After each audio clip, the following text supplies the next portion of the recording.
예. 대통령도 예, 저는 예. 그런 자리 자체가 저한테는 예, 예. 귀찮습니다. 예. 귀찮습니다. 예. 귀찮습니다. 솔직한 예. 얘기가. 윤석열 빼고는 다 잘하는 대한민국입니다. 지난주 우리나라 소설가 한강 작가가 한국인 최초, 아시아 여성으로도 최초의 노벨 문학상을 수상하면서 김대중 전 대통령의 노벨 평화상에 이어 또 한 번 한국인이 세계에서 인정받는 쾌거를 거뒀는데요. 수상 기념 기자회견에 대한 물음에 한강 작가는 그녀의 아버지를 통해 이런 메시지를 전했습니다. 전쟁이 치열해서 날마다 죽음들이 실려나가는데 무슨 잔치를 하고 기자회견을 하겠느냐? 그러면서 기자회견을 안 하겠다는 뜻을 전했고 국제사회에 커다란 메시지를 던지며 두문불출하고 있습니다. 윤석열 대통령과 집권 세력 때문에 땅에 떨어졌던 국격을 훌륭한 국민들이 만회해주고 있는 것 같아 정말 감사한 마음인데요. 충격적이게도 한국인 중에 한강의 노벨상 쾌거를 시기 질투하고 불편해하는 찐따들이 있었죠. 그들의 반응을 보고 있자니 한국인이 맞나 싶을 정도였는데요. 이런 비정상 극우들의 반응은 무시하면 그만이지만 다가올 선거에서 그보다 더 주목해야 할 중요한 메시지가 숨어 있었습니다. 영상 시청 전 구독과 좋아요 부탁드리겠습니다. 전 세계를 강타한 한강 작가의 노벨 문학상 수상에도 문체부는 한동안 뜨뜨미지근한 반응이었습니다. 똑같은 문체부지만 앞서 김혜순 시인이 전미도서비평가협회상을 수상하자 당일날 빠르게 축전을 보냈던 때와는 상당한 온도차가 느껴지는데요. 왜 그랬을까요? 이건 현 문체부 1차관이 누군지 알면 느낌이 바로 오실 겁니다. 윤석열이 지난 7월 임명한 용호성 문체부 1차관은 박근혜 정부의 문화예술계 블랙리스트 인사명단을 문체부에 전달한 당사자로 지목되어 구체적이고 적극적으로 블랙리스트를 주도한 상징적인 인물인데요. 당시 그가 전달했다는 블랙리스트에는 한강 작가도 포함되어 있었죠. 그러니 한강이 한국 작가 최초, 아시아 여성으로도 최초로 노벨 문학상을 수상했지만 미지근한 반응을 보일 수밖에 없었겠죠.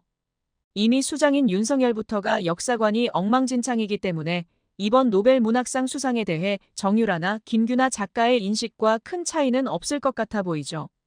반면에 조국 대표는 한강의 노벨상 수상을 폄훼하는 자들을 싸잡아 일침을 놓았습니다. 한국인으로 노벨상을 탄 두 사람은 김대중 대통령과 한강 작가. DJ와 5.18의 관련성은 두말할 필요가 없다. 한강 작가는 5.18을 다룬 소년이 온다로 노벨 문학상을 수상했다. 5.18이 우리에게 두 개의 노벨상을 안겨준 것이다. 대한민국은 5.18에 빚지고 있음을, 그리고 5.18은 헌법 전문에 들어가야 함을 다시 한번 확인한다. 한편 5.18을 폄훼한 자들, 김대중을 빨갱이로 몰았던 자들, 한강을 문화예술 블랙리스트에 올렸던 자들은 부끄러워하고 있을까? 아닐 것이다. 이러한 망발을 일삼은 자들은 반성 없이 여전히 활보하고 있다. 한편 한강의 한국인 최초 노벨 문학상 수상에서 주목해야 할 중요한 메시지는 또 있습니다. 작년 11월 경기도교육청은 부적절한 도서에 대해 조치하라는 공문을 내려보냈습니다. 근데 그 부적절한 도서 목록 중에 한강 작가의 대표작인 채식주의자가 포함돼 있었는데요. 이번 한강 작가의 수상 소식 때문에 이 사실이 더 크게 알려지면서 경기도교육청 자유 게시판에는 현재 비판의 반응이 쏟아지고 있습니다. 현 경기도교육감은 이명박 정부 시절 대통령 비서실장을 지낸 임태희 교육감인데요. 보수 정부의 비판적이었던 문학가에 대한 탄압 때문에 미래 후손들에게 세계적인 작품들이 전해지지 못할 뻔했습니다. 이번 사건으로 인해 곧 있을 서울시 교육감 선거가 얼마나 중요한지를 알 수 있는 대목인데요.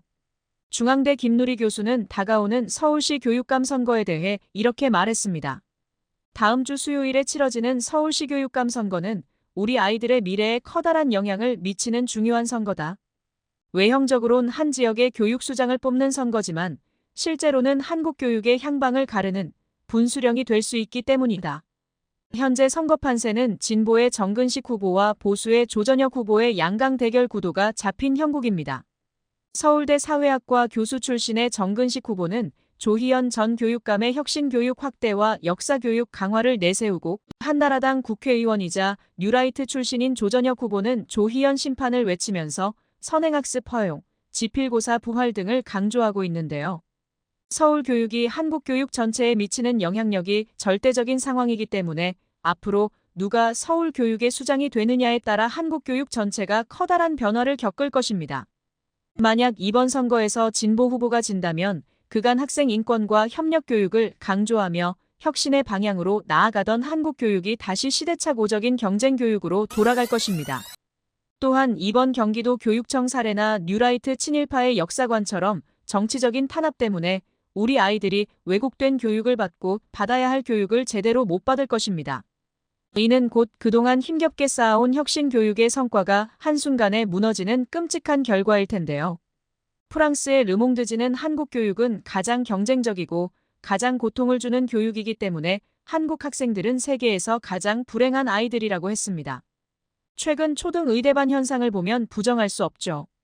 극단적인 경쟁 교육의 결과 우리 사회는 현재 너무나 병든 공동체가 되었습니다.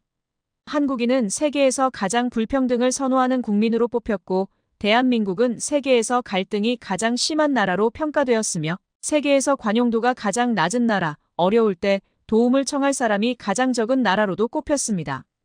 참담합니다. 이번 서울시 교육감 선거는 우리 아이들의 미래는 물론 한국 사회의 변화, 대한민국의 존속에 영향을 미치는 중요한 선거입니다. 경쟁 교육을 부추기고 승자 독식, 기울어진 운동장을 정당화하는 전형적인 기득권 논리. 윤석열 정부의 교육 정책을 우리 후손들을 위해서라도 투표로 심판해야 하지 않을까요?